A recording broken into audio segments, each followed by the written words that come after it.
Suicide చేసుకోవడం,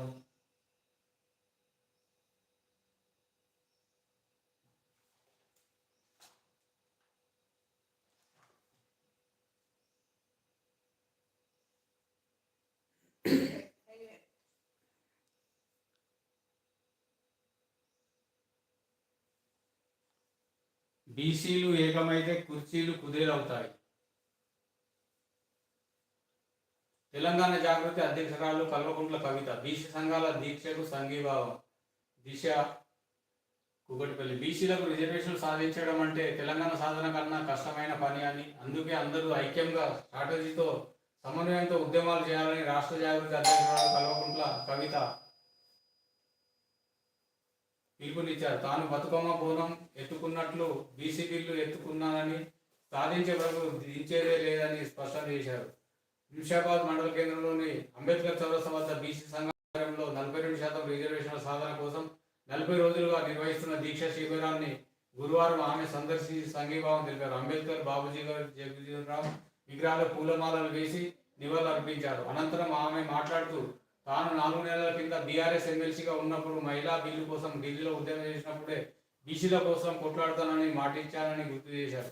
BC రిజర్వేషన్ల కోసం ఆర్ కృష్ణయ్య, చిరంజీవులు ఆధ్వర్యంలో మార్చి పేదల కడుపు కొట్టడం సరికాదని కవిత అన్నారు. కేశపేట మండలం పరిధిలో 9 రేకుల గ్రామంలో త్రిపుల్ 6లో భూములు కొనుక్కున్నట్టు రైతులను కలిసి సంఘీభావం తెలిపారు. షాద్నగర్ తాలూకా జాగృతి కన్వీనర్ సీమల శ్రీనివాస్ ఆధ్వర్యంలో ఏర్పాటు చేసిన సమావేశంలో ఆమె మాట్లాడారు. పెద్దల భూములను కాపాడడానికి ప్రభుత్వం పేదల కడుపు కొట్టడం సరికాదని, 9 రేకుల నిరడవల్లి గ్రామాలకు చెందిన పేద రైతులు 200 ఎకరాల త్రిపుల్ 6 భూములు కోల్పోవడం, అదేవిధంగా మొన్న నేను ఇప్పుడు కేటీఆర్ రాష్ట్రంలో కేంద్రంలో కుట్రపూరిత కక్ష సాధింపు రాజకీయాలు నడుస్తున్నాయని కేసులు పెడుతూ ఇబ్బందులు పడుతున్నారని, తానే ఇందుకు నిదర్శనమని ఇప్పుడు కేటీఆర్ బలి అవుతున్నారని తెలంగాణ జాగృతి అధ్యక్షురాలు ఎమ్మెల్సీ కవిత అన్నారు. జాగృతి జనం బాట కార్యక్రమంలో భాగంగా కవిత లింగంపల్లి నియోజకవర్గంలో మియాపూర్ డివిజన్లో పర్యటించి స్థానికులతో మాట్లాడి సమస్యలు తెలుసుకున్నారు. అనంతరం మాట్లాడుతూ లింగంపల్లి దేశంలోనే రిచెస్ట్ నియోజకవర్గం అని, కానీ అభివృద్ధి మాత్రం పూర్ అని అన్నారు. అడుగడుగున సమస్యలు కనిపిస్తున్నాయని, 1000 కోట్ల అభివృద్ధి ఎక్కడ జరిగిందో చూపాలని, గత ప్రభుత్వంలో చేసిన అభివృద్ధి మినహా కొత్తగా చేసిందేమీ లేదన్నారు. మరి వాస్తవానికి కేసులు వీళ్ళ మీద అవుతున్నాయని బాధ వ్యక్తం చేసింది కవిత.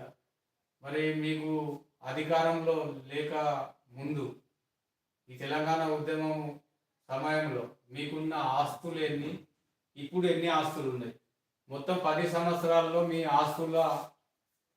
ఎంత ఆస్తులు పెరిగినాయి, ఎన్ని ప్రాపర్టీస్ పెరిగినాయి, అవన్నీ మీరు శ్వేతపత్రం విడుదల చేయండి. అప్పుడు నిజంగా మీరు మంచి వాళ్ళని ప్రజలు నమ్ముతారు. మరి 1000 కోట్ల రూపాయల సంపద పోగు పెట్టుకున్న తర్వాత అక్రమాలు జరిగి ఉంటే ఖచ్చితంగా ప్రభుత్వాలు ఇన్వెస్టిగేషన్ చేస్తారు. ప్రభుత్వాలు కూడా ఖచ్చితమైన ఇన్వెస్టిగేషన్ చేయాలి చిత్తశుద్ధితో. ఏదో భయపెట్టియడానికి కేసులు పెట్టి మళ్ళీ ఇది చేసుకోకుండా ఖచ్చితంగా ఎవరైనా ఇంతటి వారైనా ఇన్వెస్టిగేషన్ చేసి కేసు రుజువు చేసే దశలో ఇన్వెస్టిగేషన్ చేయాలి. అదేవిధంగా నిన్న జరిగిన నీటి సంపులో పడి మహిళ మృతి, రామంతపూర్ కేసీఆర్ నగర్లో విషాదం. నగరంలో ఉప్పల్ పోలీస్ స్టేషన్ పరిధిలో రామంతపూర్ కేసీఆర్ నగర్ విషాదం జరిగింది. నీటి పంపులో పడి మహిళ మృతి చెందింది. శ్రీకాకుళం జిల్లాకు చెందిన శ్రీరాములు భారతి దంపతులు 20 ఏళ్లుగా రామంతపూర్ కేసీఆర్ నగర్లో అద్దె ఇంట్లో నివాసం ఉంటున్నారు. గురువారం ఉదయం భారతి నల్ల నీళ్లు పట్టుకునేందుకు సంపు తెరిచి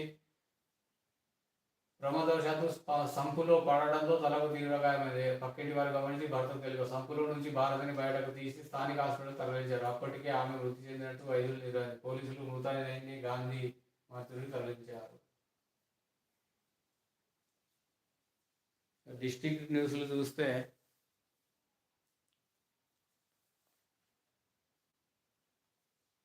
ఈరోజు డిస్ట్రిక్ట్ న్యూస్ హెడ్డింగ్స్: రోగులకు మెరుగైన వైద్య సేవలు అందించాలి. ఆంధ్రజ్యోతి: శ్రావణి కుటుంబానికి న్యాయం చేయాలి. వర్షాలు తగ్గిన దిగుబడి, కోర్టు వెంకట రైతు కౌలు కన్నీళ్లు. ఆగం చేసిన వర్షాలు, దెబ్బతిన్న పంటలు, తగ్గిన దిగుబడి